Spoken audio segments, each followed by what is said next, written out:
Welcome back. A new study published in Scientific Reports and led by a Michigan State University researcher shows that poverty experienced by women who are leaving prison can impact those women in ways like they have limited choices, but it also reduces their ability to think clearly and solve problems. We are joined this First at 4 by the study's lead author, Dr. Jennifer Johnson, who's a professor of OBGYN, psychiatry, and behavioral medicine at Michigan State's University of Public Health in Flint. She joins us now here on First at 4 to talk about her findings. And Dr. Johnson, thanks so much for joining us today. Thanks. I had a hard time getting it out, but we got it out. We got there. Yes. So the research followed 92 women, correct? Mm-hmm. And what did you find? So we tested them at 5 months before they were released from prison, a month before and a month after. And we found that women who didn't have access to basic needs as they left, things like housing, food,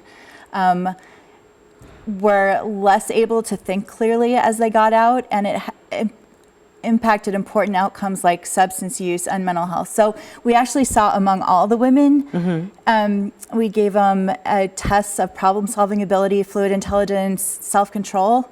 They all got worse as they got out.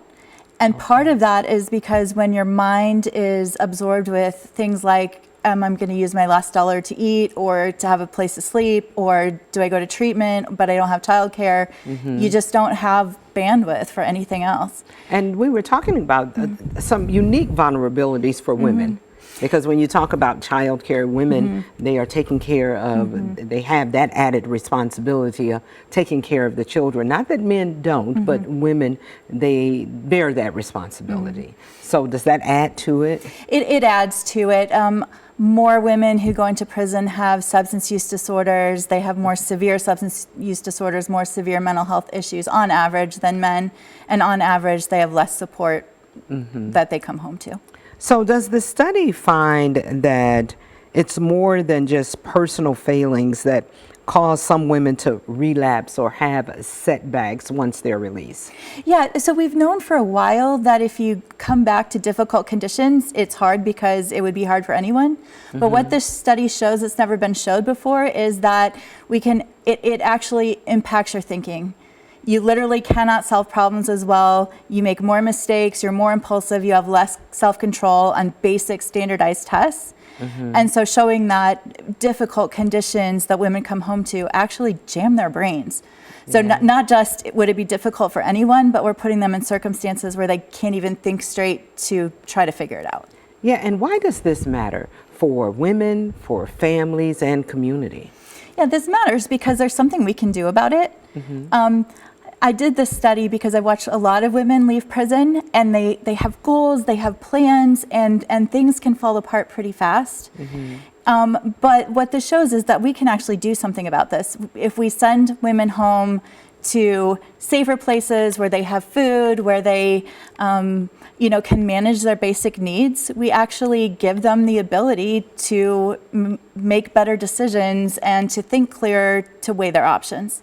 Yeah, and you also talked about in this study, which I found to be very fascinating, that sometimes the programs that are offered can do more harm than good. So I wouldn't say they do more harm than good. I think that they're good, but I think there's things we can do to make them better. Okay, explain that for us. So, right now, if you've ever tried to get on Medicaid or ever tried to go through paperwork to get into services, it's incredibly complicated. There's a lot of papers. They email you a thing. No, they're calling you a thing. There's just so many pieces that you have to pull together. So it's the red tape. It's the red tape, and that is hard for people. And so if we simplify those things, it's not only better for people leaving prison who may, be overwhelmed cognitively, but it's better for somebody with dementia. It's better for somebody with a developmental disability. We make these things just unnecessarily difficult sometimes. And if we make them simpler, more people will succeed. So not the resource itself, just how to access the resource. Yeah. Exactly. So Dr. Johnson, where can people read this latest research that you've authored?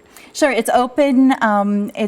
If you look in Scientific Reports, you can Google Scientific Reports, prison scarcity. It should come right up. Okay, fascinating findings. Thanks so much, Dr. Johnson, for joining us here for First Day for Focus. Always a pleasure to sit down with you and hear what your brain is cooking up. Thanks so much, and Thank thanks you. for having me. Yes.